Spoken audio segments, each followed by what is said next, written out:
Join the #1 marketplace for builders. www.keymanstores.com.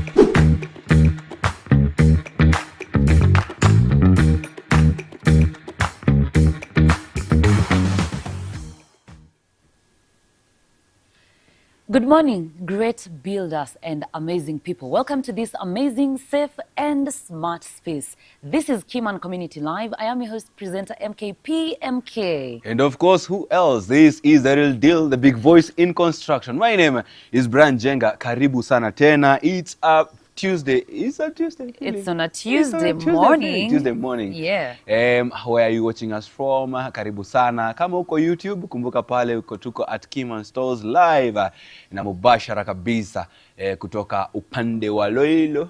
Loilo huku ni kwa Kailo, huku si kwa Kailo. Huku si kwa Kailo, huku ni Loilo. Umesahau watu wa TikTok.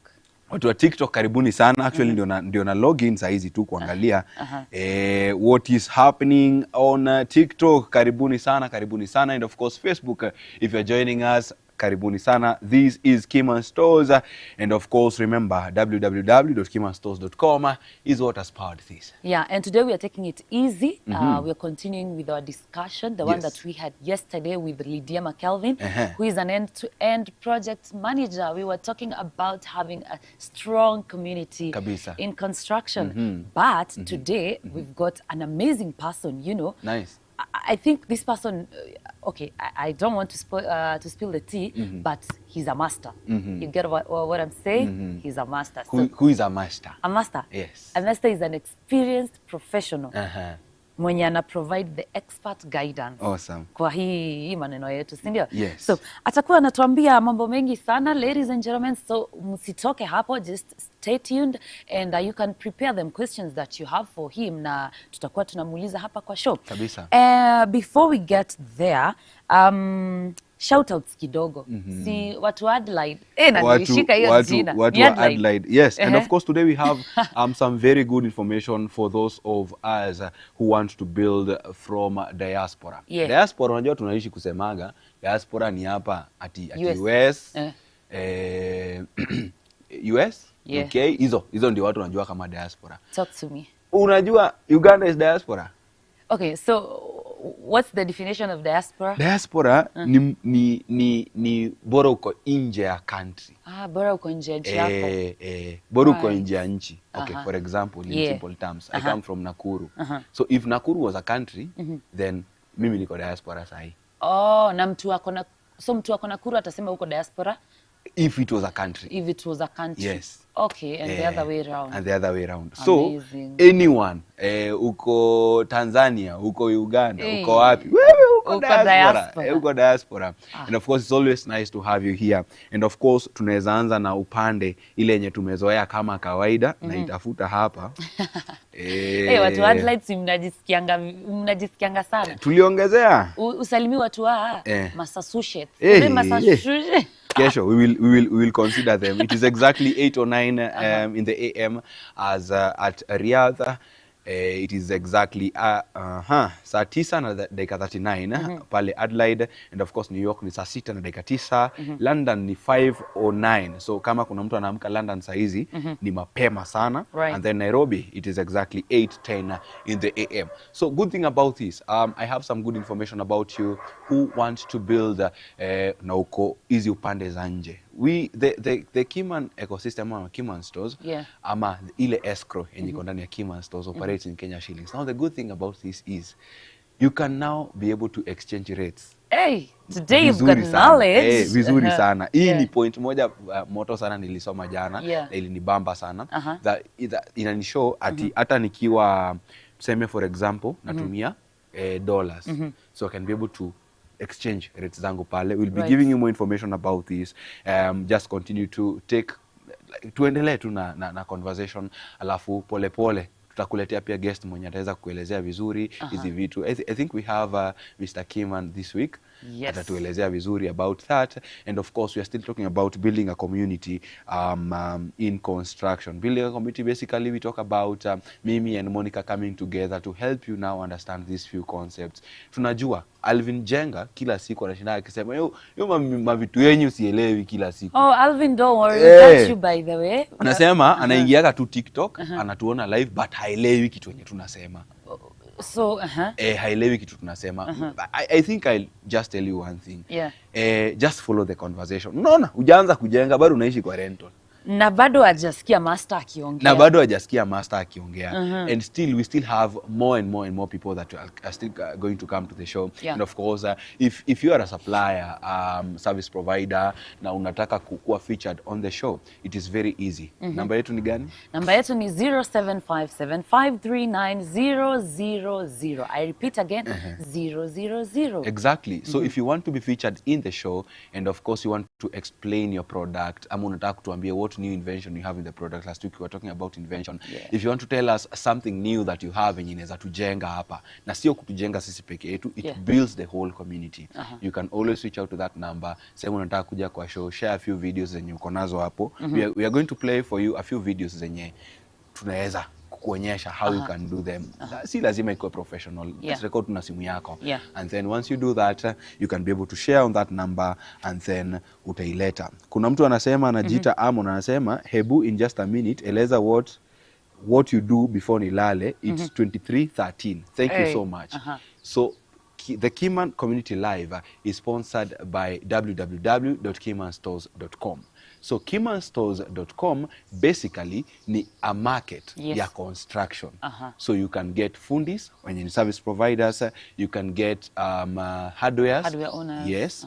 You can also get nani mwingine? Even watu wa mabati, watu wanauza mabati. Exactly. All those things in construction. Exactly. So in just a few minutes to explain what Keyman Stores is. Keyman Stores is a market, and this market is a community. So anytime you need to build, you just know you are sorted. Yes. So you just log on to www.keymanstores.com. You can register there. You will get a KS number. That is your unique verification code. Exactly. Good thing about working with Keyman Stores is that, number one, you get to work with a contract. So kama uko Maju, I think saa 5:13 ni Maju. So kama uko huko, you don't need to be here. We will manage everything for you. In case you have a question, you can always reach out to 0757 539-000. or you follow us and then you get a chance to come to us. Naona kuna mwingine hapa anasema mkitaka mediators for conflicts, give me a chance. You can always do that. You can always go to www.keymanstores.com, register, and then kuna contacts pale na kuna emails pale. You can always get that. But on the other side, producer, if you can be able to get on the live ya TikTok, kuna a lot of questions ziko pale. I think utaweza kujibiwa, but we continue. Right. Na leo tuko on mbaya. So because I know director tutaanza kutuambia break nini. Yes. So watu wa Ruiru, watu wa Kamakis, watu wa Kihunguro, watu wa Cairo, msikie mmewasalimia sana. Kabisa, great fundis and amazing hardware owners who are watching us. We see you, and this platform is for you. Kuna mtu aliniambia nipige shout out moja kali sana, the hardware that I used to work at kitambo sana during the COVID period na 2019 pale. Fair Price Hardware Kino. Fair Price Hardware Kino. I will make sure mregister kwa the Keyman Stores. Waliniambia niwasalimie sana, and of course a very big shout out to Muthoni and of course the whole family ya Fair Price Hardware Kino. Right. I think we can get right into, recognizing the stores that have joined Keyman Stores, because we said if you join Keyman Stores here at Keyman Community Live, we recognize you and we tell people that you exist in Keyman Stores, and when you get verified, we update people that they can trade with you na wasiogope confidently, yani sindio? So I think I've got like four hardwares and some other that have joined. Before you get to the hardware, unaona Amon anasema nataka kwenda kulala. Anauliza, so you build for me and when I'm back I get a fully furnished house? hivyo ndivyo wanauliza.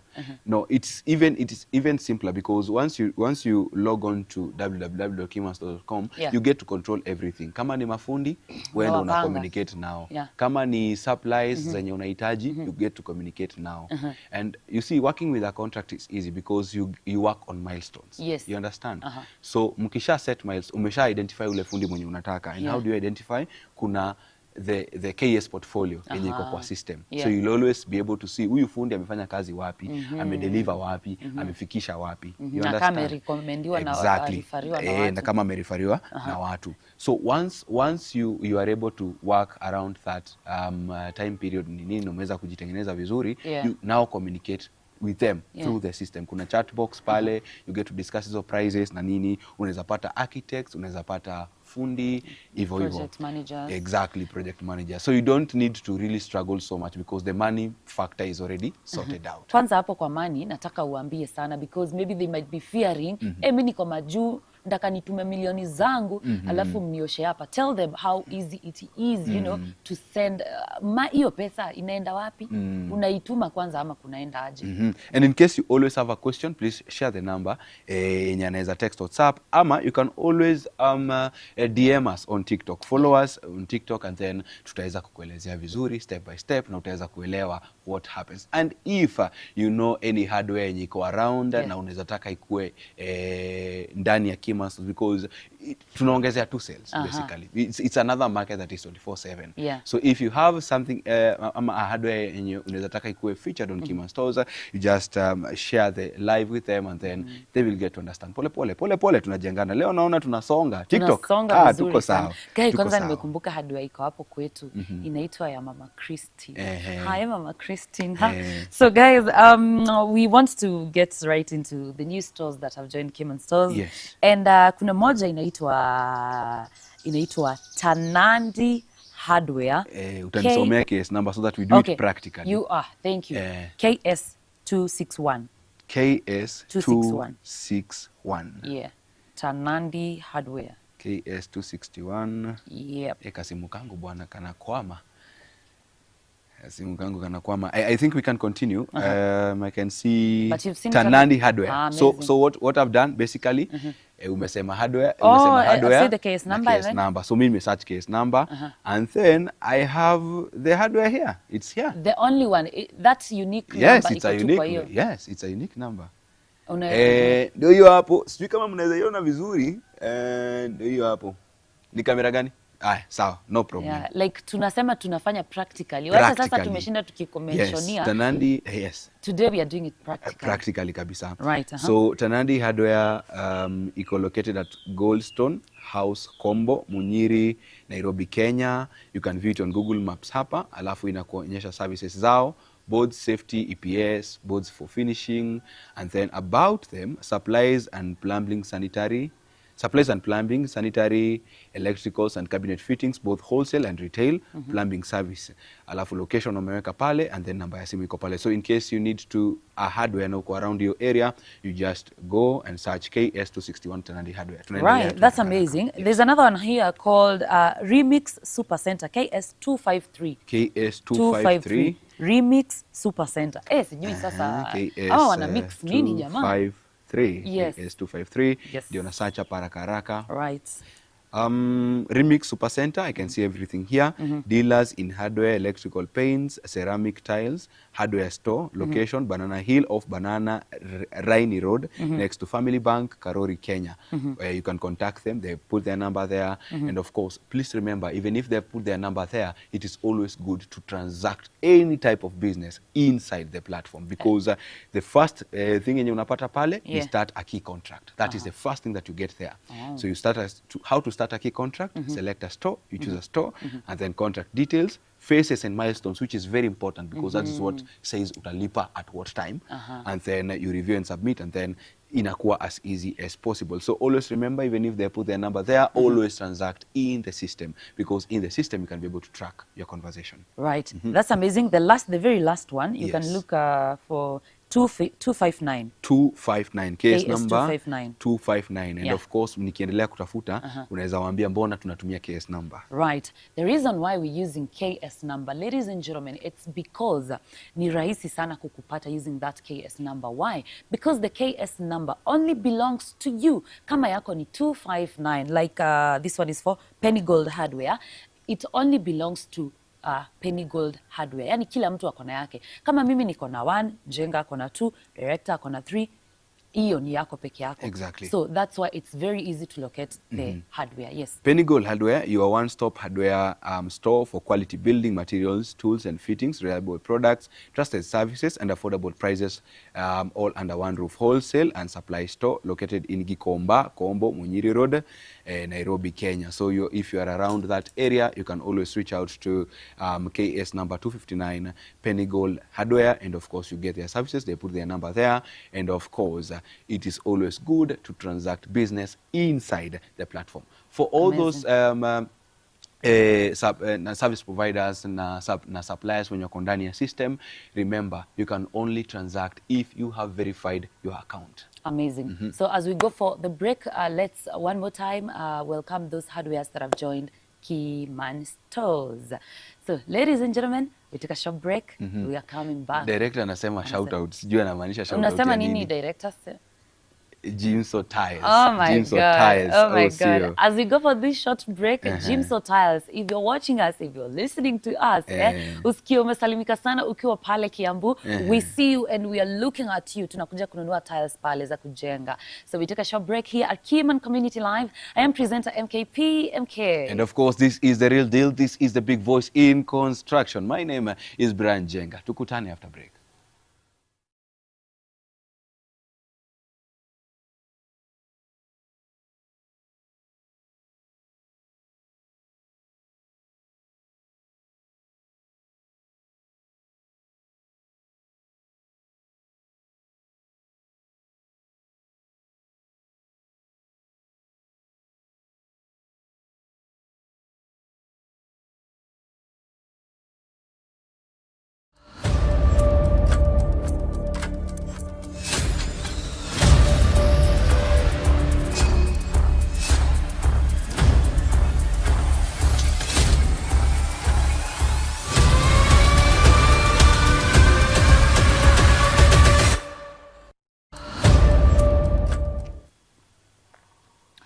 Welcome back, my amazing people, amazing fundis, amazing hardware owners, amazing, service providers and all those people ambao mko kwa hii community yetu. We see you, we care about you this morning, and we wish that when you're going to the market, wherever you're going to trade or to do your business, that you succeed. Because here at Keyman Community Live, we care about you. I am presenter MKP MK. And of course, this is the real deal, the big voice in construction. My name is Brian Jenga, and of course, you can get to follow me on TikTok at Brian Jenga, and of course, Facebook at Brian Jenga, na Instagram ni at Brian Jenga _ And of course, we mwenye unataka kujenga saizi, ama you want to build now, uko ready, uko na kila kitu yenye unataka kufanya sasa, naona jamaa anajiita pale Jalex Modlina, karibu sana. Yeah. If you are ready to build right now, na uko ready na kila kitu iko sawa, unahitaji tu that kickstart. Naanza wapi? Keyman Stores is your one-stop shop for all suppliers that you need, for all wanaitwa nani? Service providers. Yeah. Nani. Right now you don't have to go ati jobless corner pale uanze kuuliza hey, naweza pata fundi, naweza pata mtu wa stima. By the way, director, jana stima ili short, maji ilirudi, stima ika short. Kwani kuna kuangana shida gani? Tukianza maji ilipotea. Ndio. Sasa tukirudi stima ika short. So tukirudi tena ni atapotea ama? And imagine, I am not really sure. I think we need to join hands. Yeah. We need to build a community. Exactly. Tujenge direct. Kabisa. So I am not happy with the way things are happening. But anyway, kuna kitu ingine. And I see today tuko na builders wengi. Leo builders ni wengi, and of course it will be so nice because we have a master. And of course as builders you need to listen to a master first. Before we ingie, because ataweza kutuambia because he has many hours. Nilisikia ni more than 20,000 hours. 20,000. Is it 10,000? Tutajua. Actually, naweza angalia. akona around more than 10,000 kitu niko sure more than 10,000 hours in the construction sector. And of course ataweza kutuelezea what many mistakes people do. And of course the main conversation today is about building a community sasa. And of course building a community means wewe kama fundi si lazima work solo. You can create that community na mafundi wengine, na maplumber, na electrician, so that ukikosa job, wale wakiwa job, always utaweza kupata kazi. Yes. Sijui kama umewakumbusha that kitu ingine inarahisisha hii kazi ni eti you don't need to look for, I don't know, mtu wa kukuadvise kufanya nini. Everything that you need when you want to build something is in the platform. Kuna master, kuna plug, kuna mafundi, kuna hardwares, any store that ikona vitu za kujenga, you're going to find them at Keyman stores. All you need to do is just on board with your number and email. So I want us to dive in today's topic.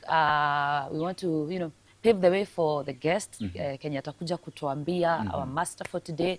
Basisi mimi nataka tujiulize in terms of maswali. Mimi, I like discussing whichever topic we are coming to discuss here.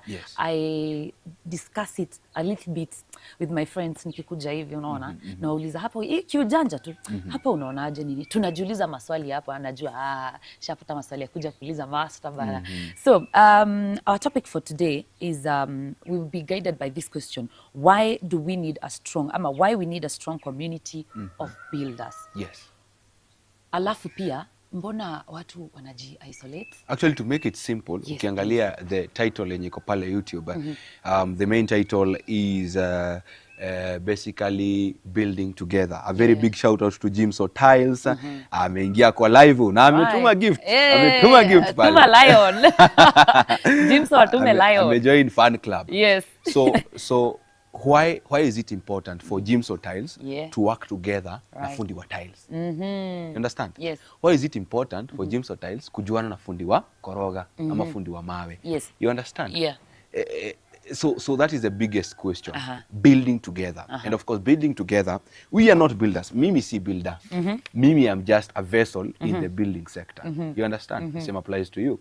So why do we need to work together? Why do we need to work with Jalex Modlin? Why do we need to work with plugs? You understand? Because even a fundi can be a plug. You understand?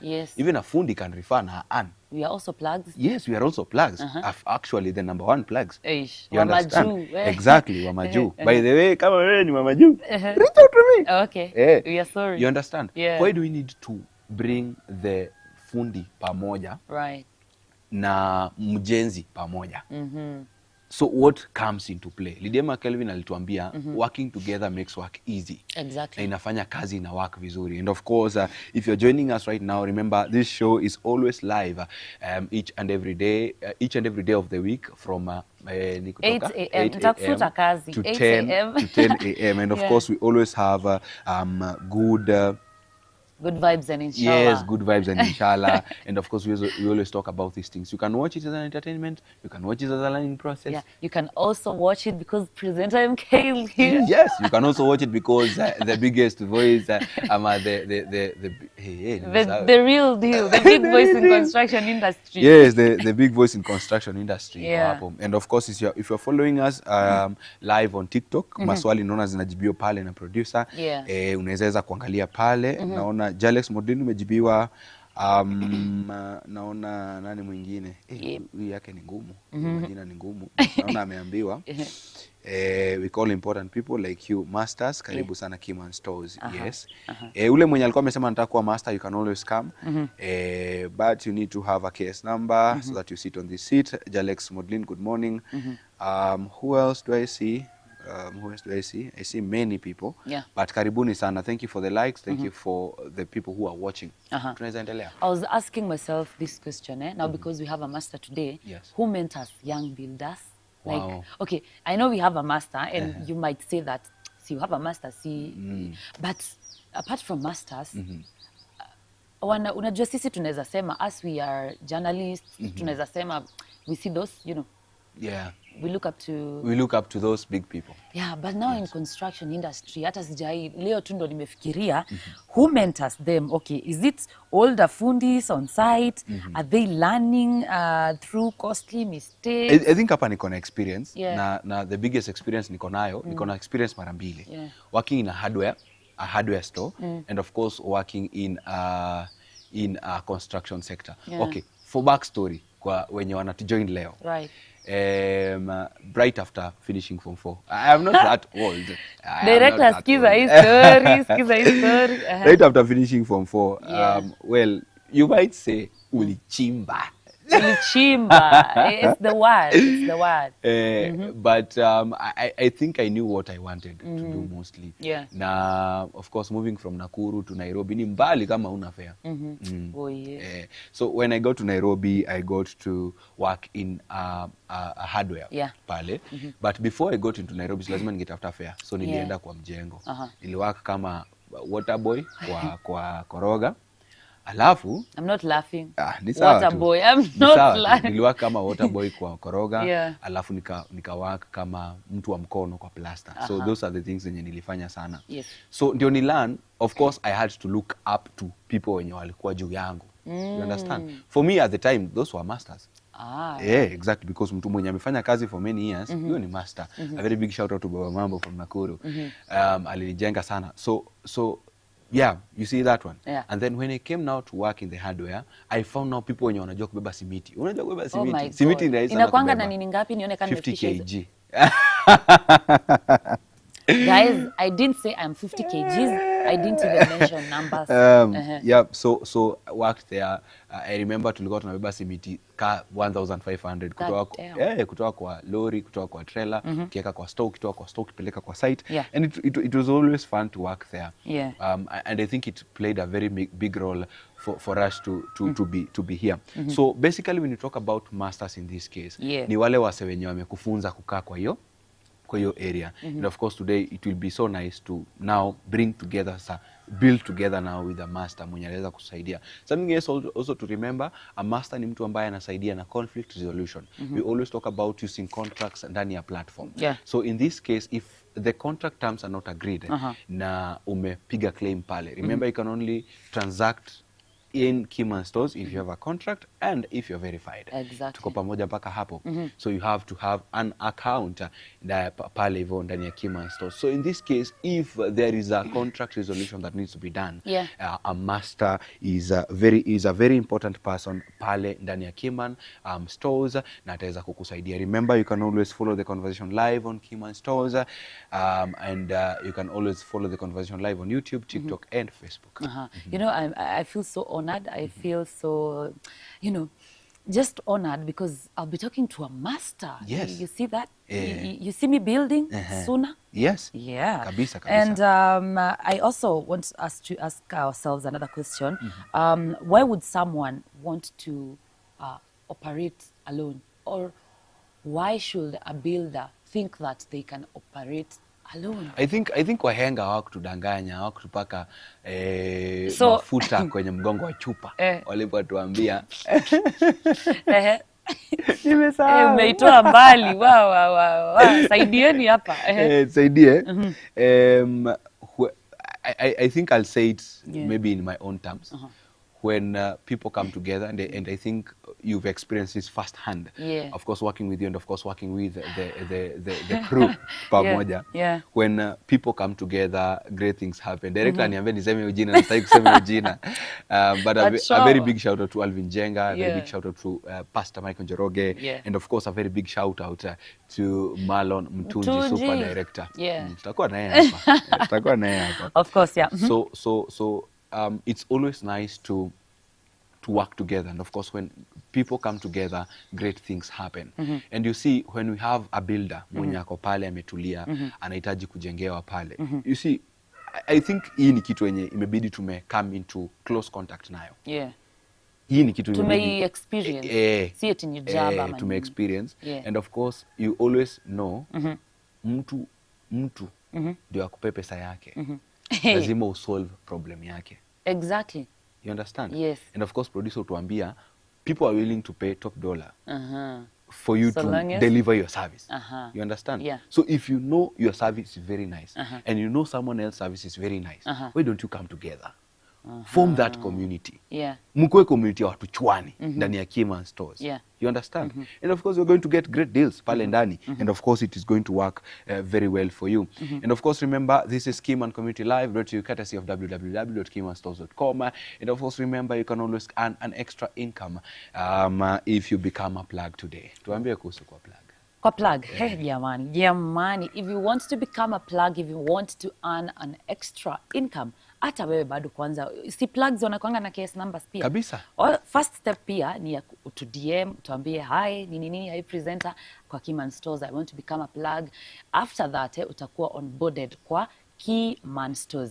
After that, your work is to help people also on board. Venye wewe umesaidiwa, kuna wengine maybe wanahitaji usaidizi, help them to onboard themselves pale kwa Keyman Stores. Na vitu zingine kama kuwa verified, you know, all those steps. Yani plug kwa hapa to make your work easier when you want to onboard on Keyman Stores. And of course, you can reach out to them and you know, ask them questions about Keyman Stores because plug, yani nikisema plug ni mtu mwenye anajua hizo deals zinaendeleaje na anaweza kutatua shida yako ambayo uko nayo. Kabisa. Another thing, before we go for another short break, na leo director unatupeleka mbio jamani. One last thing is I want us to think about how ego affects collaboration, because I think it's one of the I don't know if it's main, but it's one of the things that inaweza fanya watu washindwe collaborate, because one is thinking, I can do this alone, I can do this, you can, I know, you see. I feel like it's one of the main things kwa sababu Nico Plamba wakati alikuwa hapa last week. Is it last week but one? Yeah. Aliweza kutuelezea vizuri. Vijana tuache kiburi. I think hiyo kiburi is part of the ego. Who feel like wewe umefika, una feel like wewe ndio uko pale juu, una feel like huwezi ambiwa kitu. I think that is one of the major things zenye zinafanya watu wasikuje pamoja, and it makes people not really work together. You see, when I always tell you, when great minds come together, people think alike. I don't mean that hatutakosana. Kukosana tutakosana, disappointments ziko mingi pale, watu uchanganyikiwa pale, but it doesn't always have, okay, niko na example. You have a sister, you have a brother. The fact that brother yako ameenda akames, does it mean mmeachana? Does it mean, okay, mmekosana? No. But does it change the fact that you are together? It doesn't change. It doesn't change. It only anything. changes at that moment. Exactly. So you see, it's coming together. Na hakunaga mtu mzuri, na hakunaga mtu ati yako 100%. And people make mistakes. Exactly, people make mistakes. And of course, now you see, when systems work for us, inasaidia sana sasa vitu kuwork vizuri. So you have a community, ya nini. So kama wewe ni fundi, na wewe ni builder, ama mwenye anajenga, ama wewe mwenye unajenga, you can come together. Si tulisema Jubilee wedding. Muna come together, muna form that community ya wajenzi. Hapa kuna community ya wenye wanajenga. You understand? So si mnaweza plug hawa na hawa, mwalete pamoja. And the system works. Kazi iendelee. You understand? Kazi ikiisha huku, tunaenda kwa huku. Kitoka kwa kina Monica, tunaenda kwa kina director. Exactly. And it is very easy. Now always, there is always that part ya watu kuja pamoja. There is always that part ya people working together, which isn't so many things. Amazing. That has been us. Tumekuambia mambo ambayo tunakuchanua, you get it? But right now we take another short break. We are coming back in a moment with Jichanwe. I am presenter MKPMK. And of course, this is the real deal. This is the big voice in construction. My name is Brian Jenga. This is a Tuesday. Tunakuja Jichanwe na tunape imekata kutoka. But anyway, tukutane after hii break.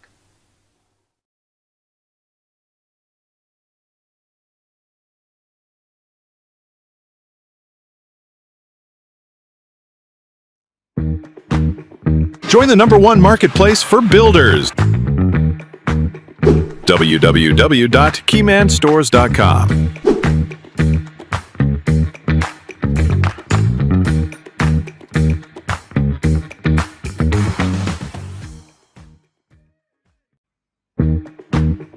Join the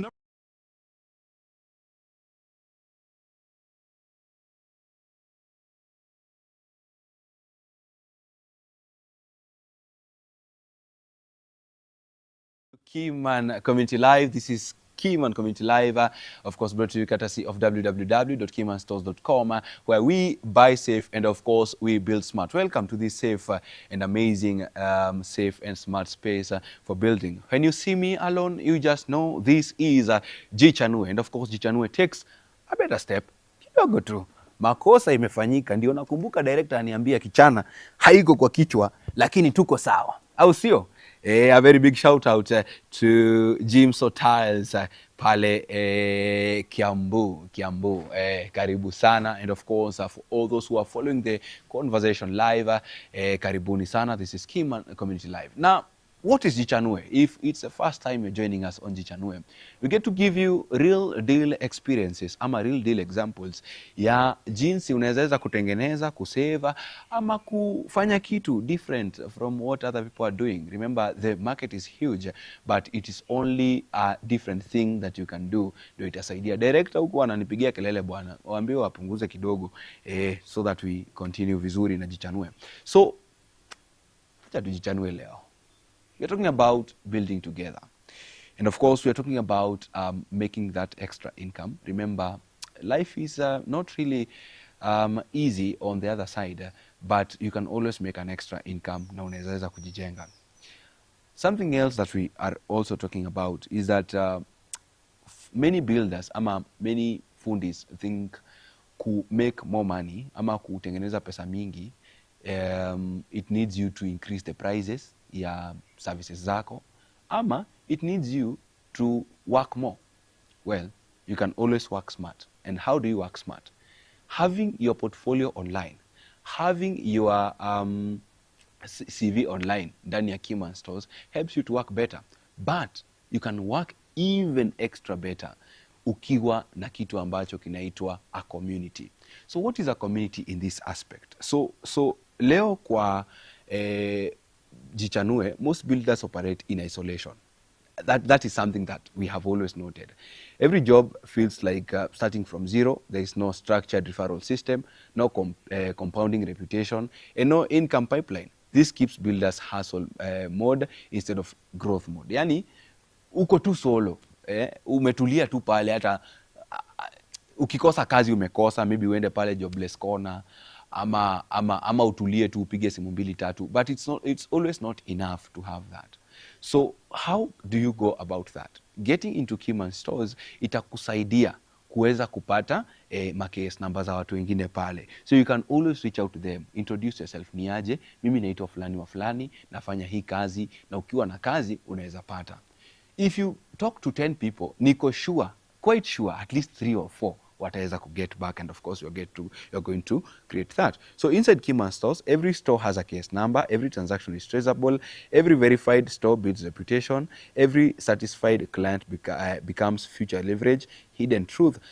When you operate inside a community, a plumber can refer an electrician. Unakumbuka tulikuwa tumekuambia you can become a plug. So ukiweza kurefer mtu mwingine, you can always earn something pale ndani, and it's always nice. And of course unaweza kuambia watu wengine about the product, about the nini, and of course you can you can onboard other people, which is so nice. Remember, this is Jichanue, brought to you courtesy of www.keymanstores.com, and of course you can always get to learn new things hapa ndani. So what is the financial insight? So most fundis think I need to increase my price to earn more. That is wrong. Sometimes you increase income by increasing circulation, increasing connections, and increasing reputation, visibility. In a connected ecosystem, opportunity multiplies. Tuko pamoja mpaka hapo. And then if 5 builders can refer you twice per month, and 50% convert, that creates a consistent pipeline. You move from hustle to structure. So let me give you this example. Tuko na fundi hapa, ama tuko na mtu wa mkono hapa. In most circumstances, fundi anaitaga mtu wake wa mkono. Kama ako busy anatafuta mwingine, kama ako busy anatafuta mwingine, si ndio? So if you have 5 fundis, hawa fundi wa kurify place ingine, 50% iwork. So 5 fundi tuseme kama wawili iwork mara 2 kwa mwezi, utakuwa umesha create a system yenye ina work vizuri sana. So basically what that means, building together and coming together helps to build the ecosystem, and inasaidia hakuna kukosa kazi. And remember, solving someone's problem is always the first thing to make business. for builders na watu wote wenye wanataka kujenga and you're joining us for the first time on the show, remember this is Keyman Community Live, brought to you courtesy of www.keymanstores.com, where you can buy safe and of course you can build smart. So kulikuwa na swali if we can be able to build for you. Good thing is you can be able to connect na wale mafundi wote wenye pale ndani. Wewe ndio unachagua mwenye unataka, bora kuwe na case number and then you transact with the contract, and then kama unahitaji supplies ndani ya nini mjengo yako unazipata pale. All you need to do ni ku create contract and of course unafuatilia. You can always get project managers, and of course if you have a question you can always reach out to 0757539000 on WhatsApp or call, or you can always DM us on TikTok at Keyman Stores, and of course you can always get to interact with us each and every day from 8 a.m. to 10 a.m. each and every day of the week hapa ndani ya Keyman Community Live. That has been Jichanue for today. Jichanue takes a short break. Tukutane kesho with more insightful information about the construction sector. This is the real deal, the big voice in construction. My name is Brian Jenga. Tukutane kesho.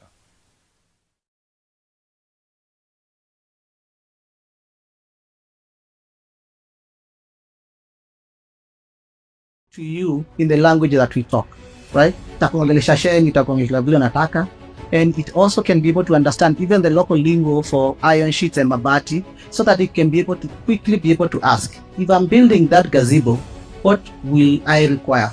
The AI bot will be able to break down those products for you, give you the knowledge that you require, suggest for you the particular maybe professional that you require and the goods listed for you, and then you can be able to directly order them straight from the app.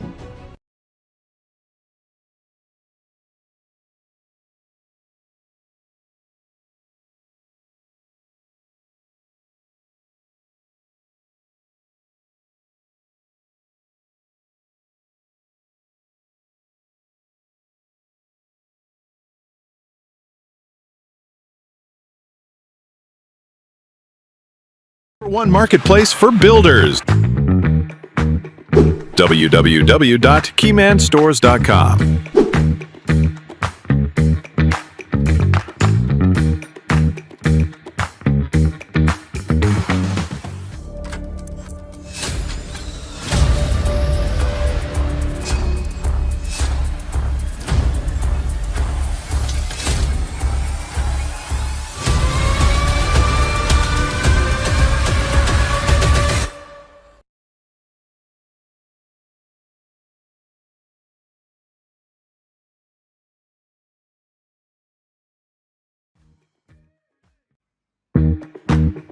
Join the #1 marketplace for builders. www.keymanstores.com.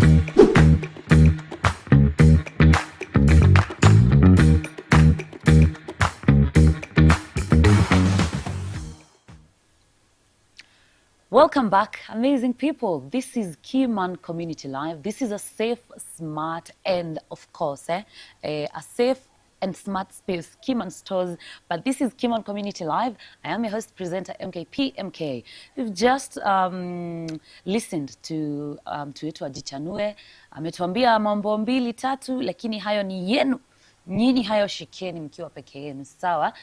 But me here, sai niko na I have a master on the show, but he's going to introduce himself. And I know you're wondering who is a master. Mimi, I'll just give you a brief of what a master is kidogo tu, but he's going to introduce himself officially. And hapa kwa Keyman Community Live ama kwa Keyman Stores tunasemanga tunakupatia mtu ambaye anakusaidia, you know, example of what he does ni kusolve disputes wakati mahali pale kwa contract kumeshikana kidogo, anakupatia mawaidha ya jinsi ambavyo utajenga vizuri, una get so akona hiyo experience yote, atatuambia miaka ya experience, you know, ukisikia mtu anaitwa master hata wewe jamani. So a master is a highly experienced professional who provide expert guidance, you know, ili kufanya nini?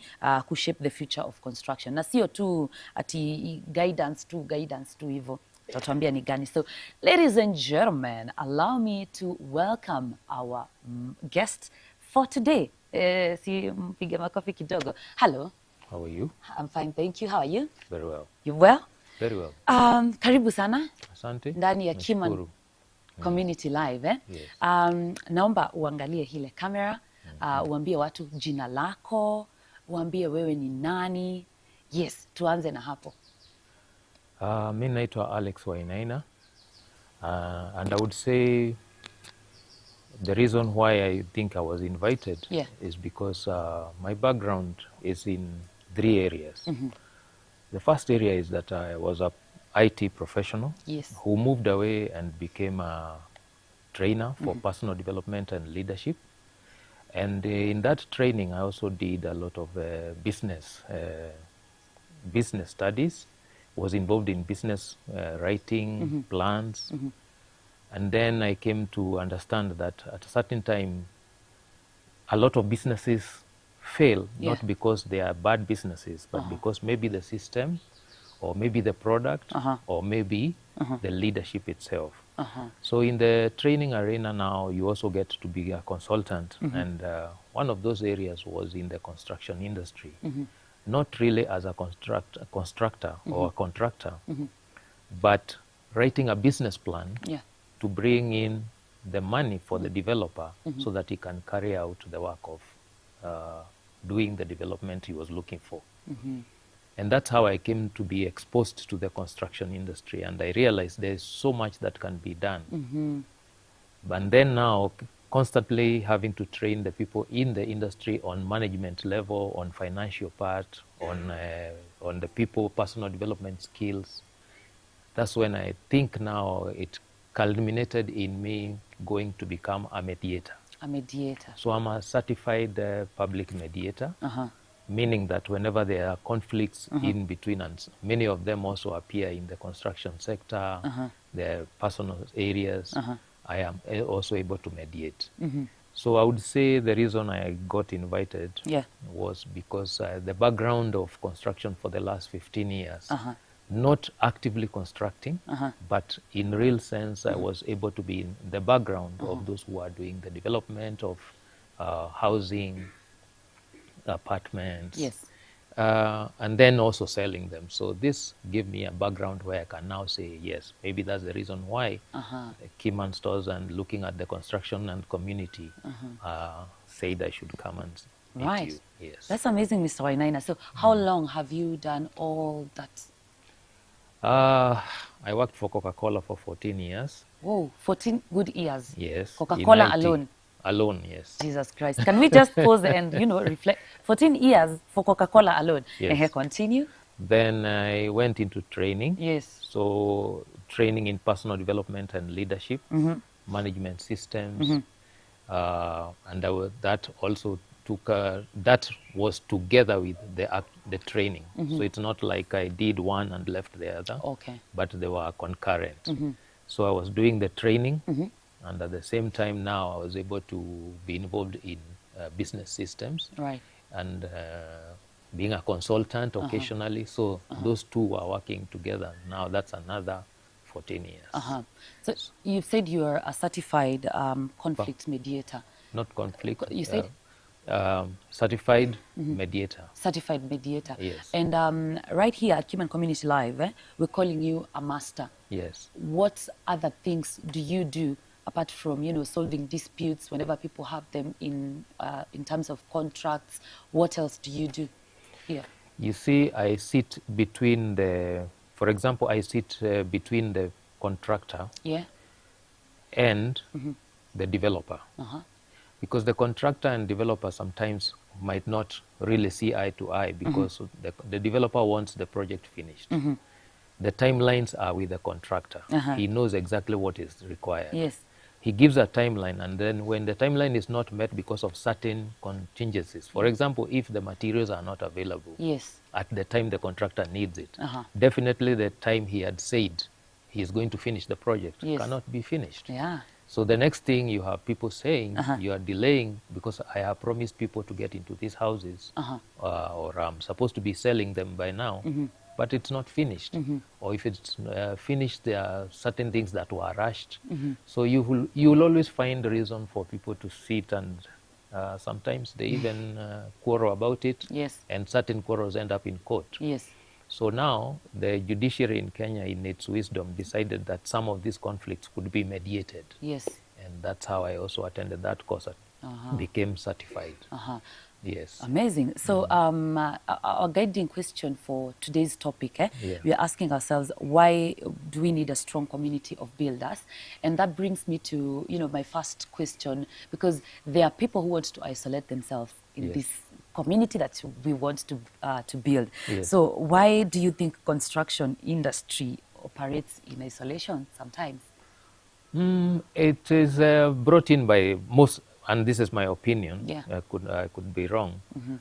People protect their areas. Okay. Because they want you want to be known to be the person who can do a certain thing. So you want everyone to come to you. So you isolate yourself, hoping that now all the jobs come to you. But we have seen that never works, because a house, by the time a house or a building is getting ready to be utilized, so many components, so many experts, there are so many people who have to be in it. So the moment you isolate yourself and think you are a specialist in that area, you can't do, your specialism cannot bring in a whole building. So yes, you want to be the only person, the only plumber, the only electrician, but you limit yourself when you isolate yourself. You limit yourself? When you isolate yourself. Amazing. Because you could do much more if you joined a community of builders, for example. Yes. Maybe are people confusing independence and strength? They actually want a piece of both. You want to be independent, but at the same time, it limits you because, yes, you are the expert in the area you are. Yeah. But at the end of the day, if you don't collaborate with other people in the sector, yeah, this is not something. This is not construction industry can never be a one-man show. Yes. No matter what you want, it will never be a one-man show. Yes. No matter the expert you are at that, what you call your specific area, you will need others for you to be seen. Yes. If you're an electrician, for example, if the walls are not there, what are you going to do? Nothing. If you are a plumber and you just want to be the plumber known in that area, if the building is not there, or if it's not been done the way where you will pass your pipes. So definitely you need to build a community, and we need to remove this thing of people isolating themselves, going to sit at a corner and thinking I'm the expert. No, you could get more. Yes. Now, from the time, you've worked in the industry, you've been visiting sites, of course. Yes. So what signs tell you that maybe a site lacks structure? Watu wanafanya tu mambo kivyao vyao. You can tell a well-coordinated site because of the way people even move around the site.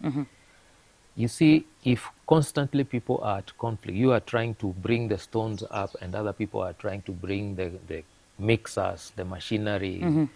On the site there are equipments that are lying not in an organized way. You hear people are shouting across, Malizeni, we want to do this. Yes. You can just tell that environment is showing conflict because people are not working in tandem. Secondly, you can go to a site and find that the person who was bringing the ballast has come and dumped it, and now people cannot access, those others who need to bring in the cement cannot access the building. So it means that there is no coordination. And unfortunately, this happens when a contractor, the person given the contract, maybe it's called the foreman or whoever it is, has many sites at the same time. So he is distributing his time between one and the other. Yes. So what happens is that things go wrong. This person was told to bring the ballast. Meanwhile, the cement is still occupying the walkway. Okay. So he can't do his job. So you end up with delays, and sometimes even they end up being a source of conflict. Because my truck cannot be standing outside your gate because you have not moved the stones. Yeah. Definitely it's going to be a conflict. So you can tell a site is not working well by even just the movement around, the materials lying around, the equipment. And it's unfortunate because it's meant to be a well-organized, well-oiled machine. And it works very well. as I'm going to be explaining, I'll give you examples where I've seen really good coordination. Yes, please. Yes. Yeah. So where now, how do weak systems, because sometimes the systems are weak, how are these weak systems, silently affecting, affecting projects? Ah, yes. In fact, if I was to say to give one reason why there's so much problems in the construction sector, is poor systems. Poor systems. When you have poor systems, it's unfortunate because honestly, virtually everything stops when the system stops. If the system is working, everybody falls in place. Yes. Think of a conveyor belt. From one end to the other, things are happening to that product, from one end to the other. So if there is a stop or a glitch, it means the whole system comes down. But unfortunately, most of our builders today, they don't have systems. Yes. They have individual capacities. So the person is very good at their work, but they don't have a system of incorporating the others. So I would think if I was to lay a finger on what is wrong in the sector, it is when we lack the system. And when a system is working well, oh, you love it, a construction site. It will be easy. It would be easy, and everybody enjoys what they are doing. But when there is no system, you will find disjointed operations, even with the best of the contractors. You have a plumber who is very good at their work, the electrician, whoever is doing the stonework, whoever is doing the slabs, they are doing their work very well, but it's disjointed. The reason I said I can give you an example, if you allow me. That's okay. I have seen somebody do a house in 6 months, a maisonette, that they're able to sell for 25 million. It was done in 6 months. Oh, okay. And it was ready for occupation. 6 months. 6 months. Yes. I was curious enough to go to the site, introduce myself, tell them about why I'm talking to them, because I write business plans for developers, to know what was it that he was doing so well. Because I saw the first houses he did, and I was curious. The second time, I found him doing 3 houses at the same time. This man has been doing the business for over 14 years. So he has all the experts he needs. But most importantly is the durations he gives each one of them. It's like you say, how many days do you require to dig the trenches? 15 days. In 15 days, you are off with your team. Yes. The guys of the masonry come in. They start laying the bricks. How many days do you require? 17 days we are on lintel. Get off. The other team comes in. They start putting in the shutters and everything. He is able to do that. Meanwhile, the people who are doing windows and the doors, the metallic things that are going to be in that house, they are already on site, and they are using the measurements that they were given. They have already started constructing the windows. So by the time the structure is done, the roofing guys are there. They have measured everything. In 6 months, the house is ready. So everything is moving. Everything moves like clockwork. And then he gets very high ratings, because I see that on national construction areas. He gets very high, good ratings. And then he disabuses some of the notions we had that lazima mawe ikauke, sijui lazima kokoto ikauke miezi siku 21. All he does is say, no, I don't remove the support systems for and it will dry as he does the upper roofs. So when a system is working, because a system is built with those individuals who do their work very well, but they need a system that makes them flow at the same time. Yes. I think if it were me, I would also want to see that person who is building such a in 6 months. 6 months. And people take, I don't know. 2 years. Yes. A maisonette like this would take 2 years. He's doing 6 months and sells the houses. Yes, and it's okay. As we are speaking, in the last 1.5 years or 2 years, he has done 12 houses. Oh my God. So it doesn't mean it's just one house 6 months. He can take 3 houses at the same time. And he does it. Right. And they are there. They are the most beautiful in that estate right now. Yes. So that person is still in Kenya? The person you're talking about is in Kenya? He's in walking distance from where we are. My God, you know, we need to build a house for our director, and I think that is the right person to look for. What I don't know is whether he'll accept your work. Why? Because you see, he is a developer himself. Yes. So he has got his team doing. By the way, there's a day, sorry to digress. No problem. There's a day he told me that he had 100 people doing plaster the same time. Yes. So you can imagine, he can, 3 days, he can finish plaster for 3 houses. They are done and they move away. Oh my God. So he's a developer.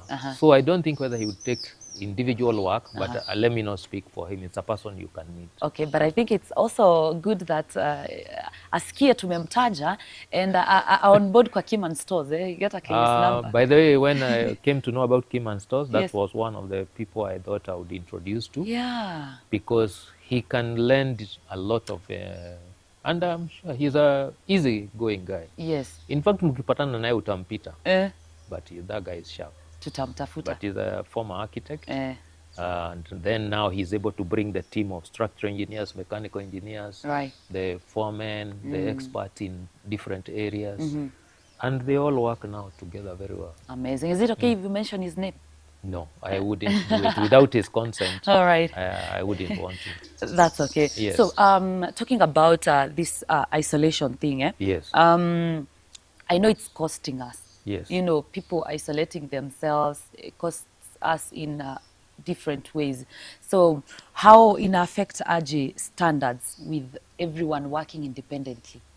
How is it maybe compromising standards? Definitely, it compromises standards. Because when you just want to clear everybody away and just do it yourself until it's complete, that's when now later on faults are discovered that could have been, you know, they could have been rectified. If, for example, you shared your workspace with somebody else, because you can never be the only expert who does plumbing. People will come and look at the way you have organized your work and they would say, why don't you do this one here because it is doing this? Because they know also. Yes. If you are an electrician, you have been doing something in a certain way. Somebody else comes and looks at it and says, why don't you do it like this? And suddenly you realize, wait a minute, it actually works. It is more convenient. It could even be cheaper. And it could be shorter time to finish the work. So when you isolate yourself, you are losing collaboration. Because most people want to compete rather than synergize. Yes. And yet in collaboration, they could do more work, they could do more projects in a shorter time, and the work would be more ideal. Yes. We are not saying perfect, it would just be ideal. So isolating themselves is making the standards go lower. Because you keep doing the way you have been doing, is what I think many mothers tell, that if you never walk away from your home, you think your mother is the only good cook. So if you never see other people doing the work you are doing, your standards will remain at a certain level. But if you went out there and looked at, wow, wait a minute, this has been done, it looks good. I could work with this person also who did this. You learn. So all of you raise your standards. They say when it rains, all boats get lifted by the water. Yeah. So I think it is costing us standard-wise. Yeah. But now there are some mistakes that are being repeated on and on. Why is this happening? Why are these repeated mistakes? Why do they keep happening in projects? Yet we say we are learning from mistakes. The reason is that it is the selfish thing, I would say, about people wanting to make more money. Yes. So they compromise standards. Okay. For example, when you are told to use a certain metal of a certain weight and a certain density and a certain, those specs are there by the mechanical engineer or the structural engineer. Yeah. Then you go to the shop and decide, if I could just use one lower level, I would save 100 shillings per every piece, and I'm using 200 pieces. I'll make more money. Yes. But look at what it does to the wall that you are constructing. Yes. Therefore, this Mystic is not really a mystic. Yeah. It's a deliberate way to try and make more money. But in the long run, it makes that building develop a crack, which now will cost much more to repair. And it might even be forced, you might be forced to bring down that structure. Yes. Because when a house is already with a crack, where do you go? You have to bring it down. Yes. So, and then now think of the liability. Yes. You are ending up in court with someone because you're telling them the house could not be occupied because of that fault. Right. So people have to move away from competition, hiyo ya kumalizana, to the collaboration where we do better. Yes. Yes. Right, that's amazing. Let's take a short break. We are coming back with our discussion. Ladies and gentlemen, that is a master. Our guest for today is a master in this field. Anaitwa Mr. Wainaina. We're taking a short break here at Keyman Community Live. We are coming back. I am presenter MKPMK. Join the #1 marketplace for builders. www.keymanstores.com.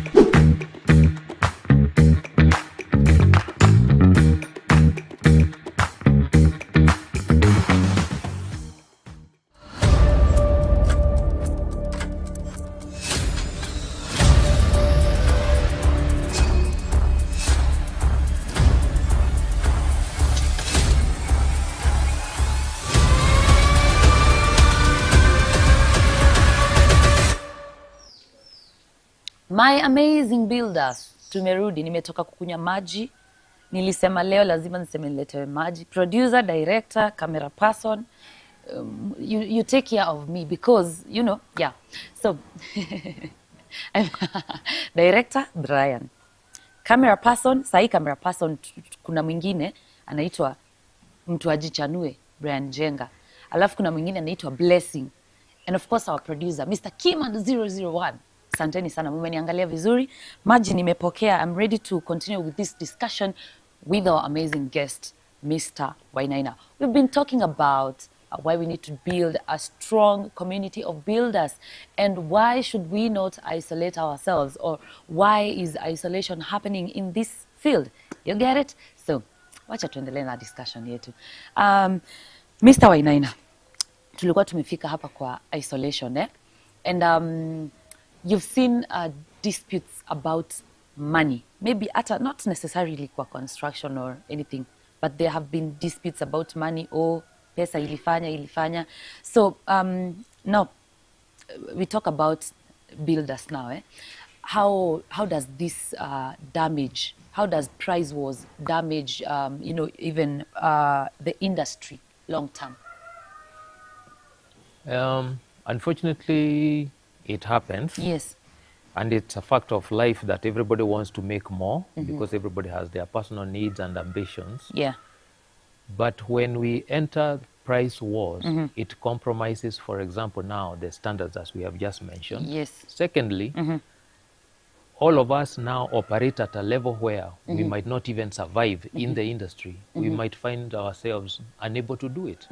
I'll give you an example out of what we are discussing right now. Yeah. You remember when cyber cafes were there, and you used to go there and be charged per minute, Yes. a certain amount.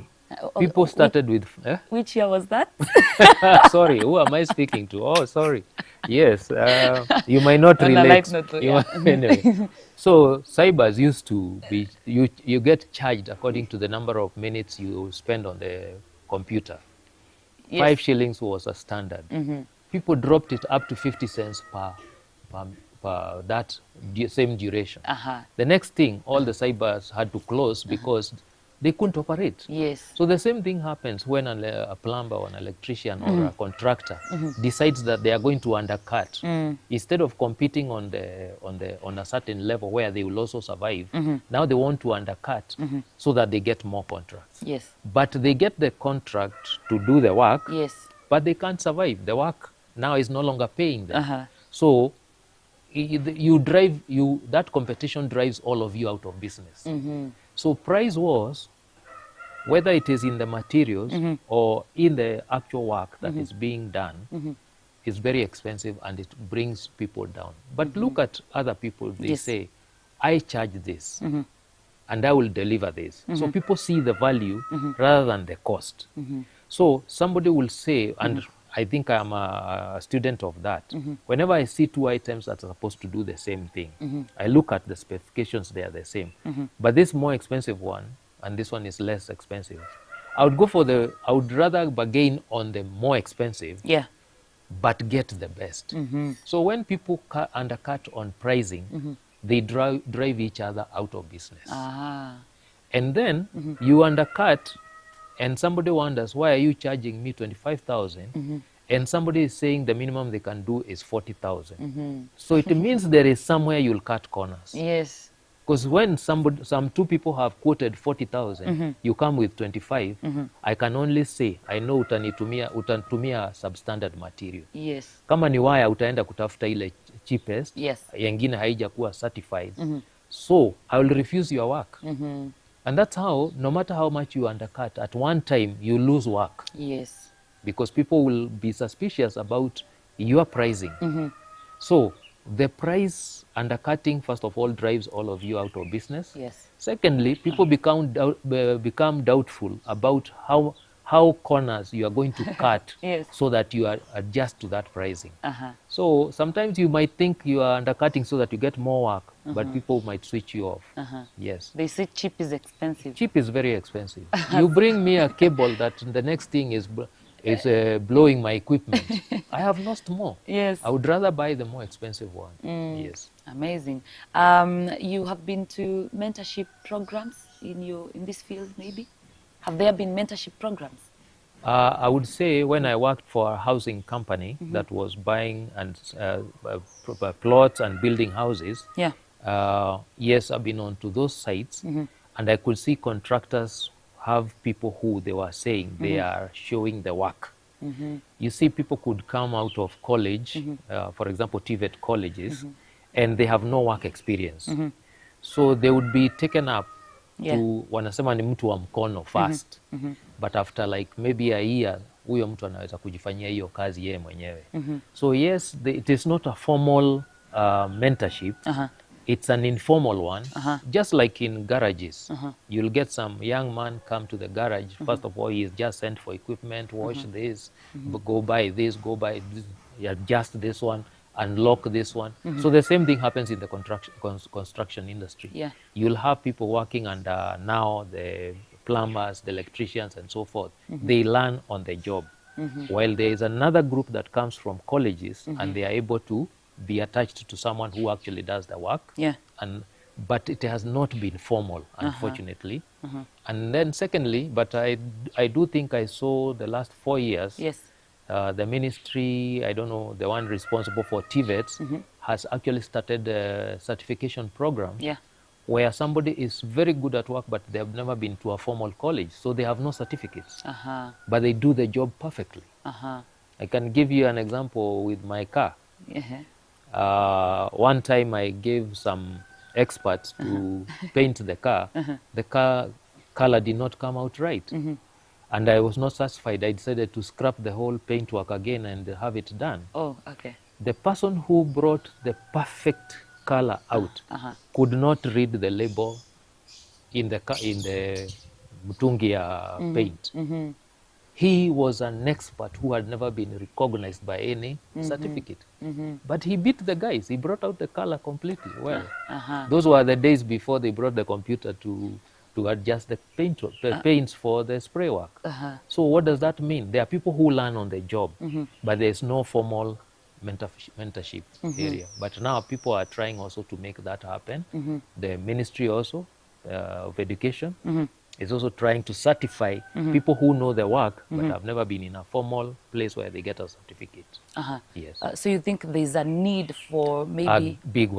A big one. To embrace mentorship programs. In fact, I think contractors, I don't know how the National Construction and the Ministry of Education could come in. But they should make it mandatory that you must mentor a certain people in your line of work. Yes. There's this question, someone asked and I wrote it down. What role is being played by systems in stabilizing pricing?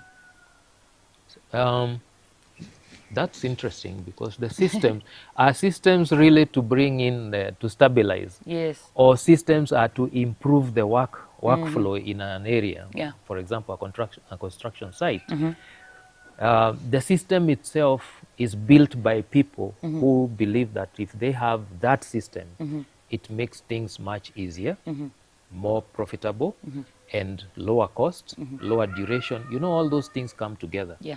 Because when you're constructing a house, it is not just the money you are using or the time, sorry, the people and the materials. You also think about the time. So when you take 2 years to do a house that can be done in 6 months, Yes. there's the cost of the time. So when a system is in place, it actually now stabilizes everything. But it is the individuals who do the system. There is no system that people fit in. It is the people who build a system. No, you need to take that again. You need to tell them that again, eh? No, you, for example, you are in a construction site. Yeah. And now, like the example of the gentleman I told you, who is the developer who is doing a house in 6 months, and he can do 3 houses in those 3. He can do 3 houses in those 6 months. So, what has he done? He has looked at what is the process. Yes. From digging the trenches, the masonry, the wall, bringing up the walls, now building the shutters, bring the first slab, bring the roof. So he got the experts or his plumbers, mafundi wake wote. Huyu ni fundi wa hii ana watu 20. Huyu ni fundi wa hii ana watu 10. Huyu ni fundi wa hii ako na watu 3. So he brought all those people together to build the system. Now this is the system that is doing the work for him. But all those guys, why haven't they done that for themselves?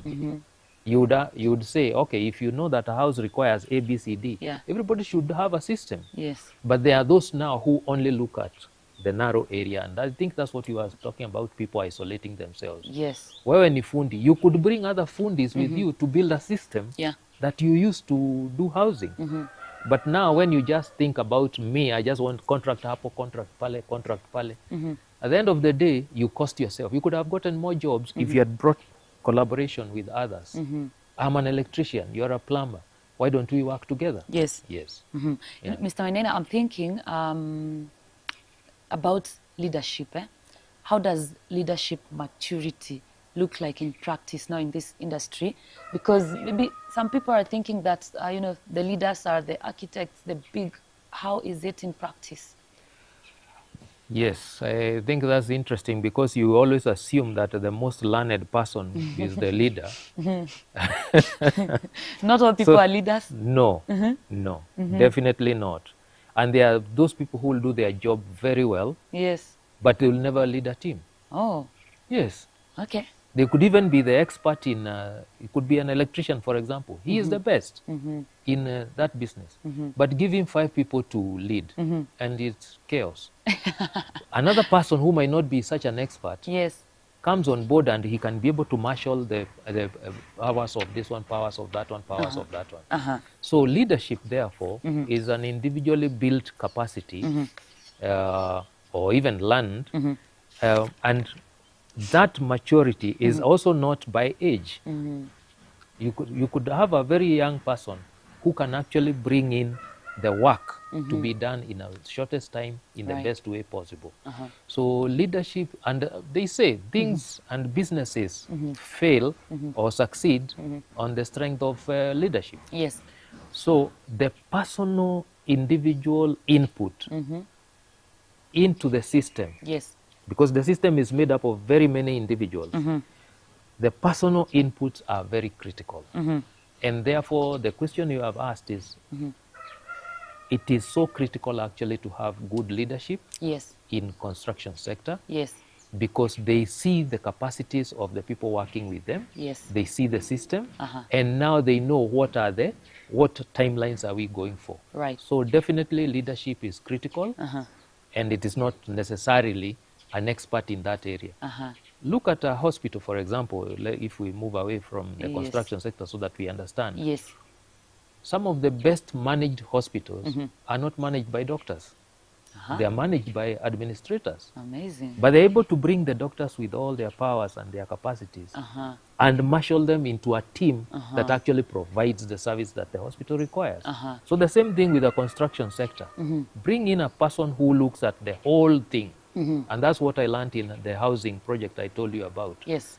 The people who were the experts, the architects, the mechanical engineers, the structural engineers, the constructors, the marshals, there's somebody who brings them together and gets to know everybody and their timelines, everybody and their timeline, the capacities. What can they do? What can't they do? What help do they require? When should they do their work? That is leadership. If you can be able to marshal those resources together, build a system, the community of builders is going to enjoy this.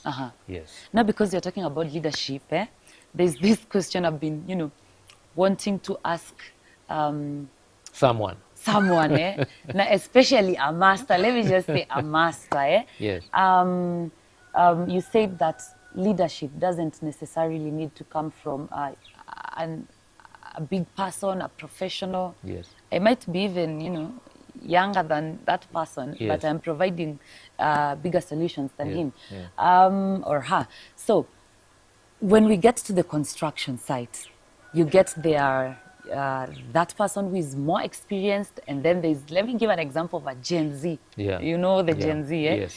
But the Gen Z wants to work in his own ways, but it may be still a good way to work, to go for it.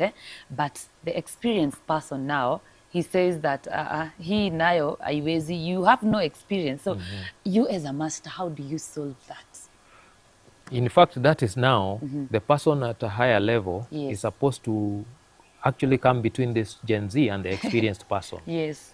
And they say, and because I train managers on efficiency and how to, execute programs quickly, it's now the job of the person who is at the top to see the capacity of this Gen Z and not be in competition with the Gen Z and not bring them into conflict with the experienced person. Yes. But to be able to see that this Gen Z wants to work alone. Is he doing his job well? Yes. Then make the experienced person become his mentor. Come to check the work as approval. You have done the job well, I give you the tick. Not necessarily in that formal way. But if the Gen Z is doing his work well, then definitely you require somebody on a higher level than the experienced one, because this experienced one will want to tell them, where ngoja, your time has not, wants to bring them down. But if you have a serious leader at the top, like the developer now, he says, huyu kazi yake mimi najua ni mzuri, we muangalie tu, just be confirming that what he's doing is right. So yes, there will be those internal conflicts, but that's where the leadership comes in. You're supposed to smooth the working environment so that both of them can bring their best. So that is where the leadership again comes in. So between the experienced person and the Gen Z, go and bring somebody else on top who will look at both at the same time. Yes. So it is critical to, to have leadership maturity. Oh yes. Oh yes. In every sector you'll always find, even kids. Yes. Put kids of maybe 5 years together. 5 of them. Within less than 5 minutes, you've seen one is leading the others. Why? So leadership sometimes can be inborn, sometimes can be learned. But at the same time, it is necessary. You must have a leader. Yes. Wait, who is able to walk the journey with them, not just giving instructions. There's this question they ask, are leaders born or made? How would you answer that? For me, I would say it's both. Both. There are some people who are thrust into leadership, not by choice, but because of circumstances. For example, something happens right now here, and maybe a fire has broken out in this compound. Then suddenly I tell you, you bring the buckets, you bring the soil, you go look for where we can get water. That situation, the next time something like that happens, you remember, hey, so and so managed this situation very well. So there's most leaders are learned, not born. Yes. In fact, I don't know which leaders are born. I think it's only in thrones and kingship and all those where it is unaachiwa. But in real leadership, I do believe it is circumstances that build a leader. Yes. Have you ever been stressed in your work sometime? Have you ever, felt stressed? Interestingly, I think I forgot to mention that the reason I left Coca-Cola is because I was stressed to a point where I developed high blood pressure. Okay, sorry for that. How did that affect? You see, we were the first generation of IT programmers, what you call developers today. And I was the only person who could sort out the system when it goes down. So sometimes I would leave work at 3 a.m. and come back by 6. And that could go on for 3-4 days before I sort out the problem. Okay. Meanwhile, everybody else is waiting for me to sort out the computer so that they can do their work. Finance, distribution. Kila mtu. So definitely it brought a lot of stress. And even after that, I enjoyed training more because as we are going to be talking about wellness, I went now into serious training of wellness and lifestyle diseases because of that incident. So yes, stress does come to you as long as you are working. It could be external, it could be yourself, it could be the work itself. When things are not working continuously, it becomes chronic. Yes. Yes. Kuna mtu alisema mahali na watu wadogo vijana waache kiburi. Wakati wameenda kule kwa mijengo na nini.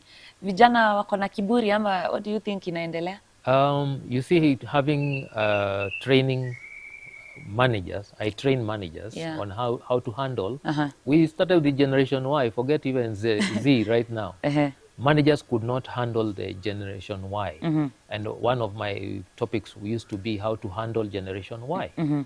And that was, you have to change. Don't expect the lower generation to change. They are the ones coming up and they know these things. Yes. They know these things. They know these things. So what yours is to try and bring their capacities to the best. If they want to come wearing a T-shirt, but they are delivering the work, do you want to tell them to wear a tie? Oh, wait. No, this is interesting. This is very interesting. Repeat that again. They come wearing a shirt, but they are delivering. They are delivering the work. So there's no problem? You as the manager, honestly, go beyond the way you are brought up. You adjust. She is able to deliver what I needed. Yes. Do I care how she's dressed? No. Unless it is affecting the delivery of the product. At the end of the day, if we have certain standards, yes, you are meeting clients. Okay. Clients might feel demeaned by the way you dress. So that time now, definitely I will require you to wear. Yes. But if it is, for example, you are producing something. Just normal setting. Just normal setting. Yeah. But you are delivering. It is me to tell the manager, please, adjust yourself to her. Nisalimie hapo, Mr. Wainaina, Do you have an agenda? That is, no. That is very interesting, okay.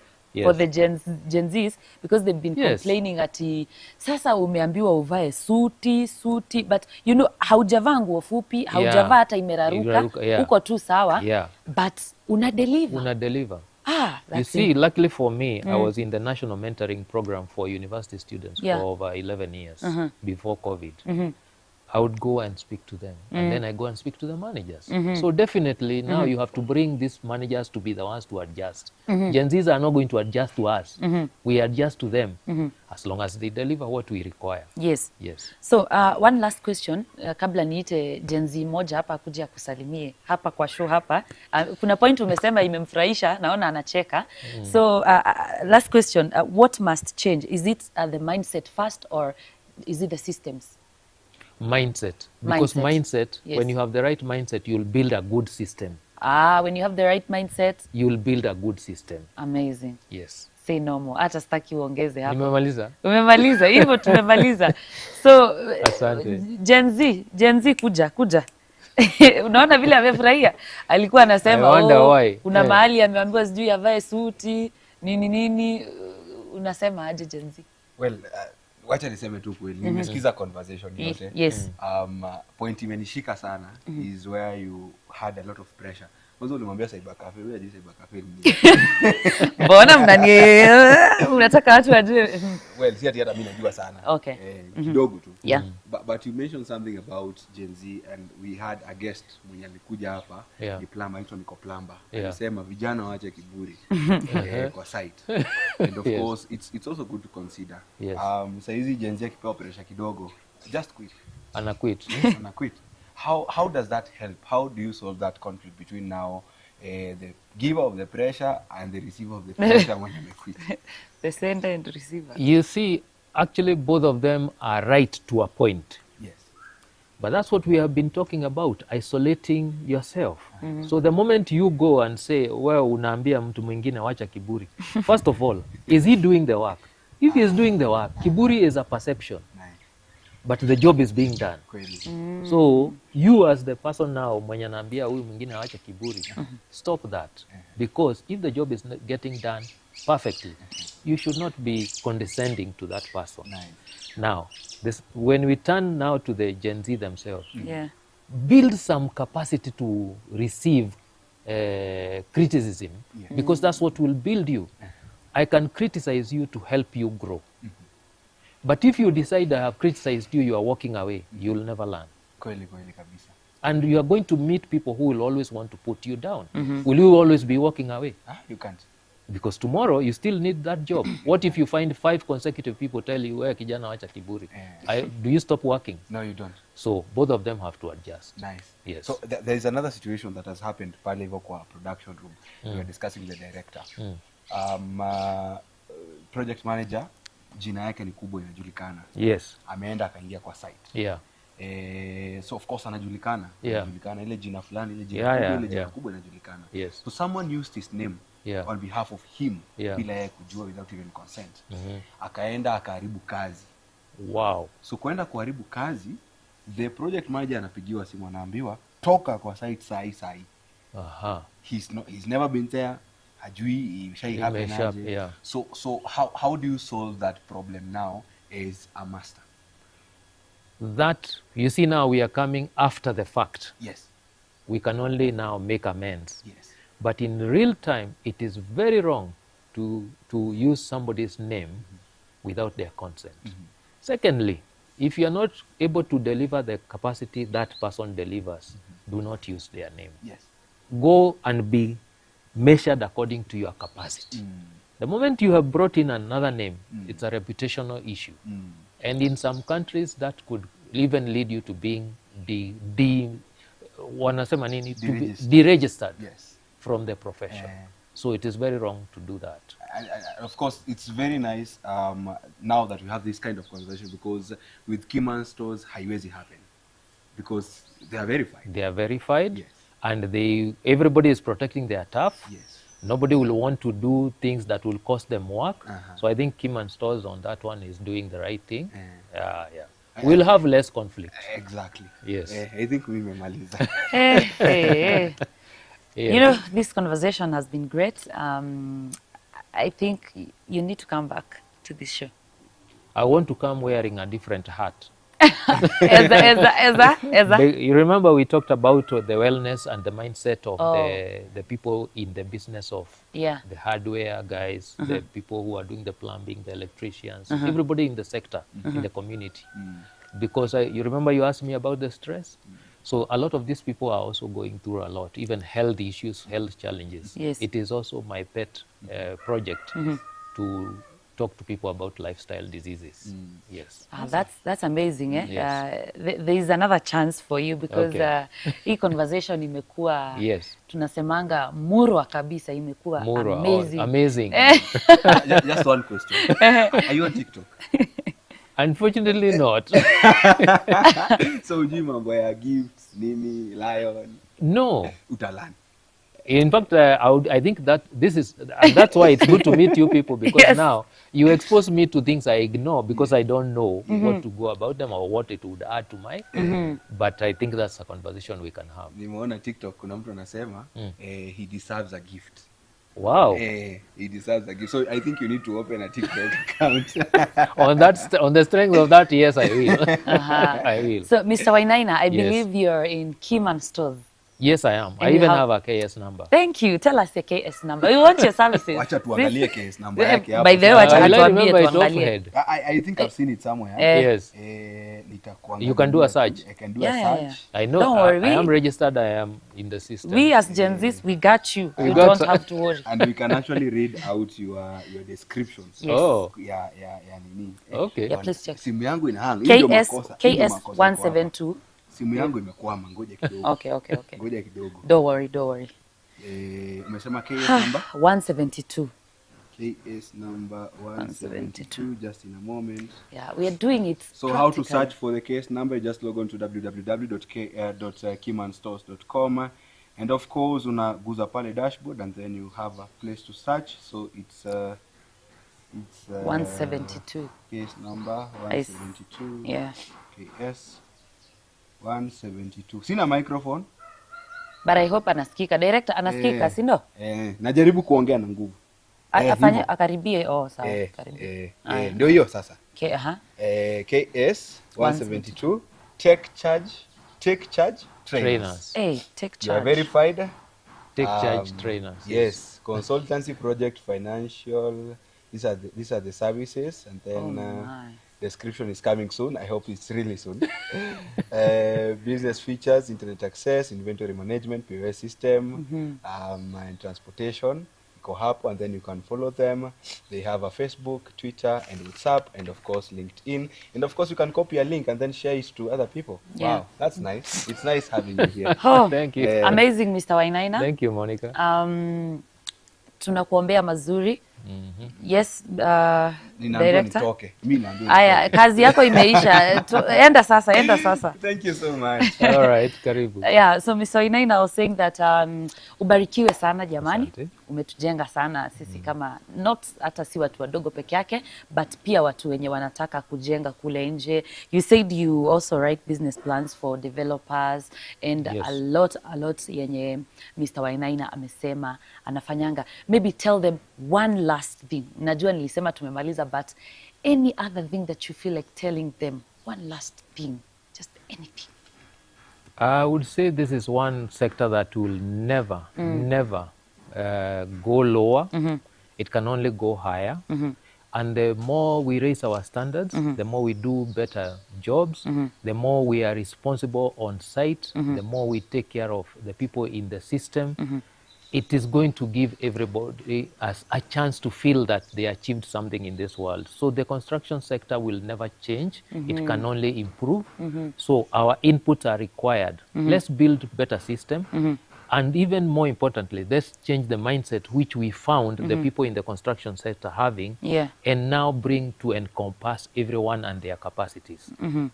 We have enough grass in this area. Nobody needs to sleep hungry. We collaborate, we don't compete. Right.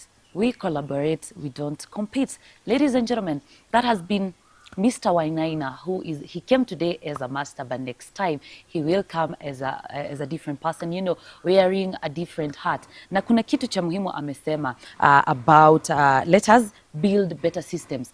I've been talking to you about allowing the systems to take care of our money, because the systems are not here to replace us, but they are here to help us know how to take care of our money, in short. So that discussion for today, it has been amazing for me. Hata mukiniangalia hivi leo hata nakani, you know, nakani kona furaha so far. This week, I love it. It's been amazing. And of course, tutazidi kujengana. Ama namna gani, director? If you're ready, we can take a short break here at Keyman Community Live.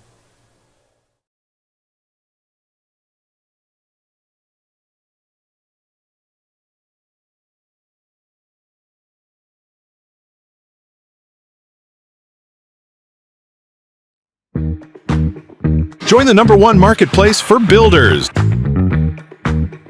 www.keymanstores.com.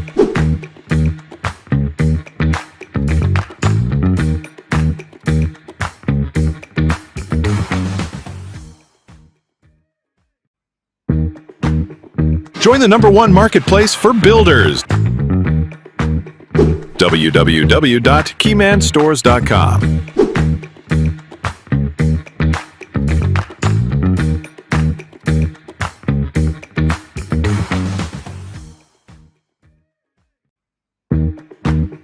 Join the #1 marketplace for builders. www.keymanstores.com.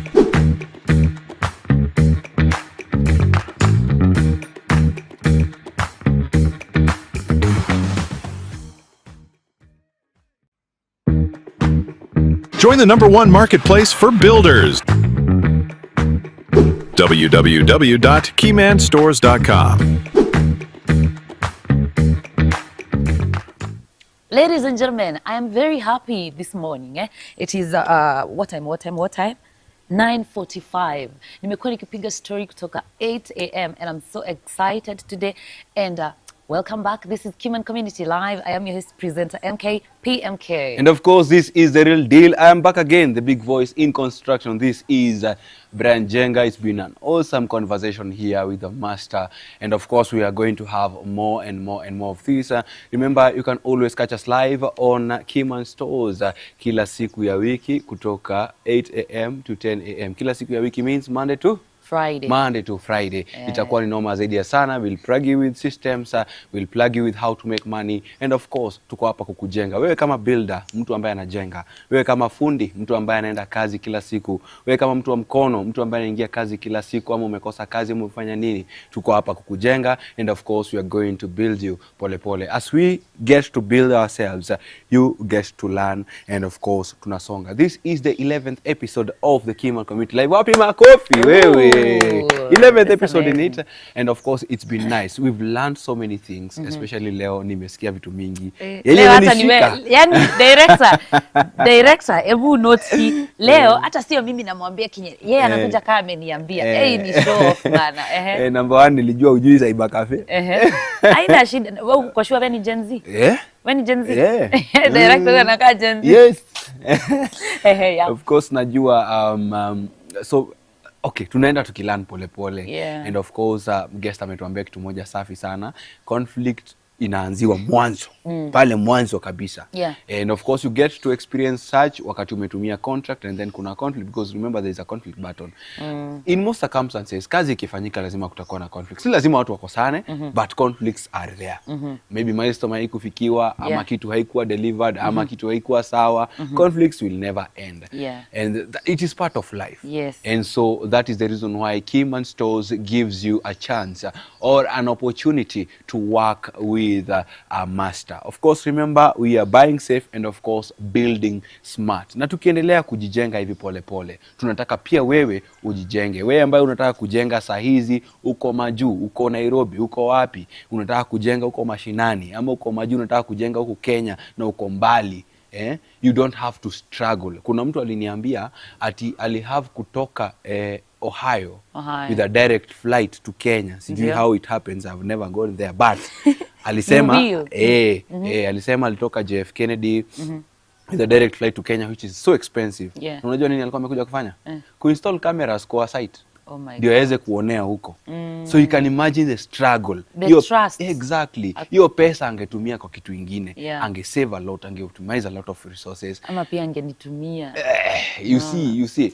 Something else also, and it was a good point to note ni ati ile effort yenye aliweka hapo kufikiria kitu yote. Sijui anaambiwa kuna ghost workers kwa site. Na it is true, kulikuwa na ghost workers kwa site. Project manager anamwambia hawa ndio watu wamekuja, ama huyu jamaa anaitwa nani, huyu nimesahau jina, foreman, anamwambia ndio watu wenye walikuwa leo. Kumbe mshahara ya watu 4 imepotea hapo katikati. You see, so you don't have to go around this. So in case there is a conflict around kitu kama hiyo na wewe uko mbali, now Anini joins the chat, a master joins the chat, listens to the whole story, and then everything inawekelewa chini, tunaweza kuona so this happened, and this happened, and this is it. So it's always nice to have you around. Umelearn nini? Sasa leo juu nimeona nikao umeni outshine tu hivyo. So I'll just want to highlight whatever I've taken from Mr. Wainaina. But two important things before niende kwa Kenya nimesoma, two unique things zenye amesema. One of it amesema he has worked at Coca-Cola for 14 years. Wow. I was just trying to count 14 years. Mimi sawa. So that proves that he is experienced to come and advise us about all these things. And of course, he has also mentioned another thing, that there's a developer who can build 3 houses in 6 months. Yeah, kweli. True. Na mimi kuwekewa shawa naambiwa 1 week. Nyinyi pia nyinyi wachengeni mchezo. Ni nini? Ni kuwork na watu trusted na watu wenye wamezoea kitu wenye wanafanya. Of course. Yes. And another thing he said that you limit yourself when you isolate. We were talking about how people are isolating themselves. They want to work alone independently, but that's not good. You need to work together so that you won't limit yourself, even from decisions, you know, perspectives. You will limit yourself if you work alone. Another thing is, he said that construction is not a one-man show. Kweli. Kabisa. And we've seen that. Yeah. Of course, Keyman 001 mwenye ametuambia it's not a one-man show. Yeah. Of course, hata wakati Niko alikam, hata Gibson kutoka Runyenjes alituambia it has never been a one-man show. Always watu come pamoja. And of course, it is always nice to come together because I'll always tell you, when people come together, great things happen. Kweli kabisa. Right. And of course, another thing is that it's construction. We have been saying this, construction doesn't end. It can only go higher or improve. And that's what we've been telling you. We also told you that let us build better systems as we keep on embracing the systems. Because the systems are not here to replace us. Yes. They are here to take care of our money. Unajua sasa, nina ombi moja jamani. Wajua kuna vile sauti yangu inaenda. Mr. Producer, if you're listening to me, if you're watching me mkiwa na director pale, sijui sauti imefanya nini. I don't know how you're gonna help me, but ikipotea unajua kesho ni kama wewe nitakuachia. Usiogope, kuna chai ya sukari si itapoteza sauti. Kuna maji moto pia. Maji moto? Kuna maji moto pia. Haina shida. Iko na ndimu pia unaweza pata. Ati kuna hibiscus. Na pia kuna hibiscus ya director. So utaenjoy. So it's always nice to have you here. It's always nice to work with you each and every step of the way. Thank you all those who have joined us on Facebook, on TikTok. Wale wote ambao walicomment. Poleni sana, link yetu ya kwanza ilikatika. But we are still working on that. We are still growing. This is the 3rd week, imagine. Oh This is the 3rd week. Yeah. Na tunasonga episode 11. You can just imagine how episode 100 will be. Tunaweza kupeleka hata kwa site uone watu wakijenga ukifanya nini. It's always nice to grow with the growing show, and of course this is the biggest construction show in East and Central Africa. Oh my God, and I am the amazing host of this amazing show, presenter MK PMK. And of course the real deal, the big voice in construction. My name is Brian Jenga. Kesho itakuwa ni noma zaidi ya sana. Tutaweza kukutana hapa, and of course we'll get to discuss more things. But from me, from Keyman Community Live, I say thank you. Ni hivyo tumemaliza. Aki sikuwa nasikia tumalize. Ukumbuke you need to nini. Director unanisumbua masikio. Niambia niseme www haraka. Hebu sema nduthi za Thika na za Zambia. Nduthi za Thika na za Zambia. Waacha bana. Sasa I don't feel like kumaliza hii show sahi. Like na feel ni kama tunaweza rudisha master tena. Kwanza ile point ya Gen Z, hebu acha before hizi minutes ziishe. Kwanza ile point alisema ya kuvaa. Kama una deliver manzi na uko tu sawa, si ufanye kazi. Nini inakuanga shida? Well, najua hiyo mali penye inakuumia. Manzi inanibamba say, God damn it. But it's true, see it. Okay, it's not even for my own nini. It's true. If you're delivering, si bora you're decent. Yes. Right? Yes. Why not work like that? But niko na swali. Yeah. Haya, nimekuambia nimefanya kazi kwa Hardware before. Yeah. Mimi ni Gen Z, si ndio? I think I've shared that picture. Directly kama kuna picture unaweza weka kwa screen. I think I've shared that picture. Nilikuwa nimeparara, uso ni white, kichwa yote inakaa nyeusi, nywele imeisha hapa. Na kama umwagiliwa unga. Nakaa nimwagiliwa unga, nakaa mko na uko ndani. That's the real deal. So hata huko unaniambia nivae tu vile niko comfortable. Kwani okay, si uko site? Niko kwa Hardware nabeba simiti. Nguo yenye utavaa itakuwezesha kufanya hiyo kazi unafanya? Yenye wewe unataka kuvaa yenye uko comfortable? Yenye niko comfortable. Mimi nataka nivae ka t-shirt na ka trouser tu. Kuna mtu ita affect kwa site? Of course itani affect. Wewe okay, kaita ku affect usivae. Vaa vile uko comfortable. Nice. I think that point is home. Si ndio hivyo? Kabisa.